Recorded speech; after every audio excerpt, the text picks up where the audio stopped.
নমস্কাৰ, আজি আমি গৈছিলোঁ শ্ৰী শ্ৰী ঠাকুৰ অনুকূল চন্দ্ৰৰ 137তম জন্ম মহোৎসৱ তিনিচুকীয়া আৰু ডিব্ৰুগড় জিলা ভিত্তিত। আহি পায়ে আমি নামঘৰত সোমাই সেৱা জনালোঁ।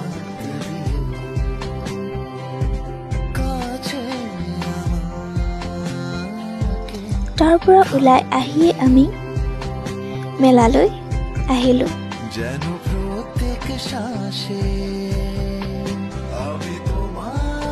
আহি ইয়াতো দেখিছোঁ বহুত ভিৰ। বিভিন্ন ঠাইৰ পৰা ইয়াত বহুতো মানুহ আহিছে গুৰুৰ সেৱা ল'বলৈ।